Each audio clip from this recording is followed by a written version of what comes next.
Hi, I'm Andrea Nakayama of Replenish PDX, and this is the Forbidden Fats video section of your Fat or Fiction home study course. And I actually have to practice saying that in my car because it's a mouthful.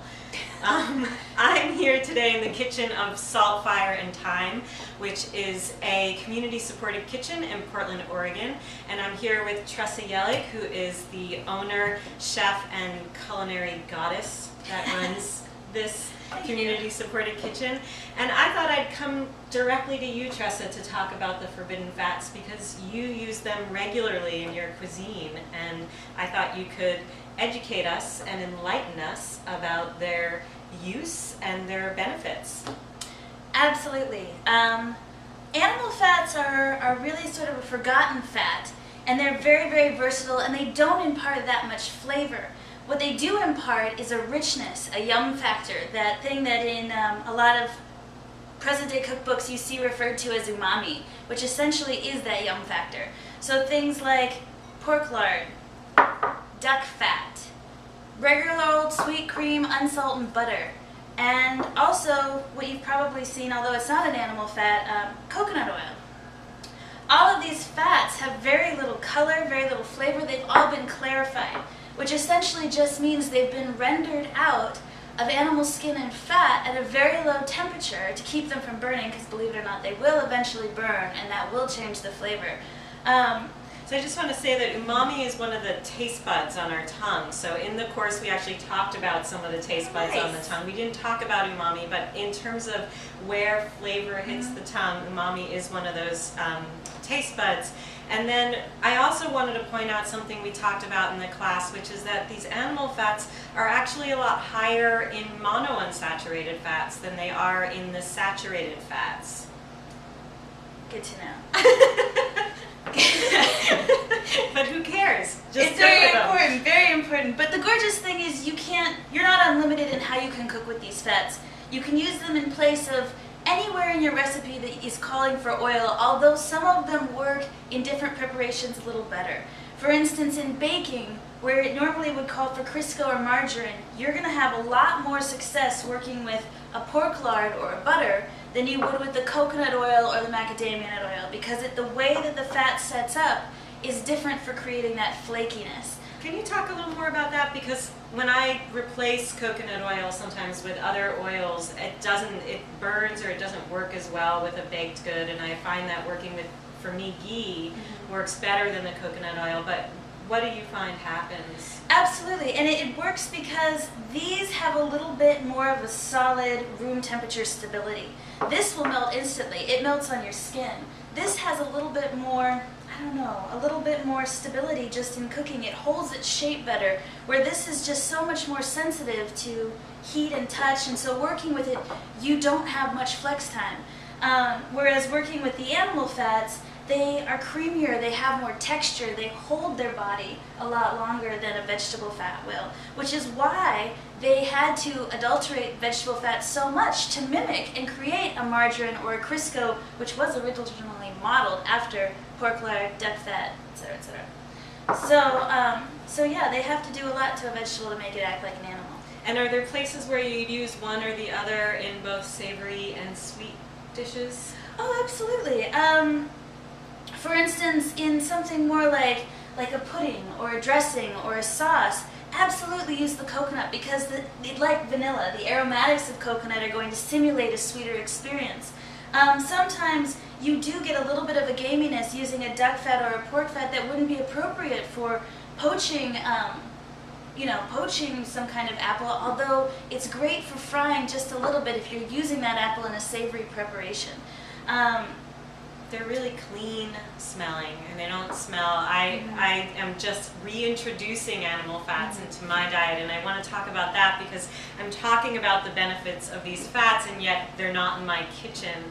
And the reason is because of my husband's illness 11 years ago. We removed a lot of the animal protein from our diet, but as I move on and change my diet to meet my health needs, I'm bringing back some of the animal fats and some of the animal proteins, but it's a slow process for me because my body's not used to them. So whereas I might recommend them, or do recommend them for most people given their health situations, I'm slowly introducing them for myself. And even with my limitation in consuming them, smelling them, they're really clean. It's a smell that you get addicted to. It really is, with the duck fat, infusing foods with the creamy richness of these really beautiful animal fats can change your plate, change your cooking. It becomes something you crave because your body's looking for that satiation, particularly with the duck fat, which has been prized in French cooking and Italian cooking. Personally, I love pork lard. It really, really does work in any situation. And what's great, and I mentioned it briefly, the smoke points. Because of the milk solids in the butter, you wouldn't want to fry something in the butter unless it's been clarified to a ghee. But you could deep fry or pan fry anything in a pork lard or a duck fat very easily, and you don't need to worry about it going rancid or burning the way that you would a canola oil or a rice bran oil or some other less worthy fat. So what about butters and different butters? Is there a, what's with, is it fermented butter or what is it called? Cultured butter. Cultured butter is just butter that hasn't been rinsed. When you're making butter, essentially what you're doing is separating the milk solids from the butter, the milk solids from the butter fats. But what the next step after you've done that is rinsing the butter fats that you've separated from the buttermilk. The buttermilk has all of the live enzymes in it that the raw milk does. So if you're not rinsing your butter, then that culture that remains in the butter with the buttermilk will start to culture and create a very probiotic butter. And it's not that it's bad to cook with, but it does get a gaminess. It gets that smell that using your yogurt starter 4 times over is going to have, you know?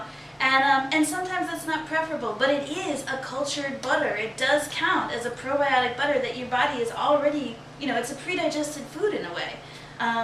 If you are struggling with needing things broken down a little bit more. So yeah. And do you have places that you prefer to buy each of these things? And if people aren't in Portland, how would you recommend going about finding? A lot of farmers that raise ducks or pigs, will oftentimes sell this as another value-added product, duck fat or pork lard. You can get them at some of your specialty grocery shops, or if you do have the time to do your own, it's very, very, very easy to ask your local farmer or your grocery store if they have any leftover skins, or leaf lard is another term, that you could then render out the fat and keep it and clarify it yourself. That's a much less expensive way of doing it. Otherwise, you're going to pay a premium for someone else having done that for you. Obviously, with butter, the only advice I could give you is I would always use an unsalted sweet cream butter. There's really no way to guarantee, unless you're making your own, that it is a raw butter. But it doesn't matter. If you're cooking with it, you're going to kill all the enzymes in it anyway. So unless you really just want that raw butter, and I eat a ton of raw butter, just because I like adding that flavor under sauerkraut or just about anything. You have the ability to add salt, and then you know what kind of salt is in it, and you don't need to worry about how it was rinsed and how that would affect the salt content. So I would say if you're going to do butter, and you're not going to make your own, although it's really, really easy to make your own. We'll do a whole other video sometime. Then I would just stick with unsalted sweet cream butters. And I mentioned, I told you before that in the audio class I mentioned people like Sally Fallon and Mary Enig and Chris Masterdon. Is there anybody else who you love who talks about fat in terms of a culinary perspective? I know there's that book that's actually called Fats. Yeah, that's a great one, although it's more of a cookbook, but she goes over duck fat, pork lard, using alternative fats, no vegetable fats, lots of butter. What's the name of that book again? It's Fats. It's called Fats. Okay. There's Fats. It's a big, beautiful coffee table type cookbook. It is a good book. Another one is Meat, the cookbook Meat, which is written by, or it's hosted out of Little River Cottage, or what is it? Anyhow, it's called Meat, and it's written by a British chef who, and it talks about rendering your own fat, collecting skins, butchering, etc., etc. But really, I think any good pastry book is going to teach you A, how to use butter, and B, how to render pork lard to bake with. So that's where I'd start. Otherwise, you've hit all the big ones. Great, good. And do you want to tell people how to find out about Salt, Fire, and Thyme and the work Sure. you're doing? And what is a community-supported kitchen? Well, yeah, we should have started there. A community-supported kitchen is a new model for creating greater transparency from farmer to consumer, but involving the community. So it's a volunteer-driven prepared foods business that organizes a weekly pickup of those foods. And all of the foods we do here really focus on traditional foods in a nutritional bent, trying to go back to the science of food before we understood the science of food. Right, before we made food a science. Exactly, the intuition part. So I have a website, saltfireandthyme.com, T-I-M-E, and you can look us up online, place orders. We certainly have plenty of good fats around, and if not, we can lead you in directions where you will find them. Thank you, Tressa. You're so welcome.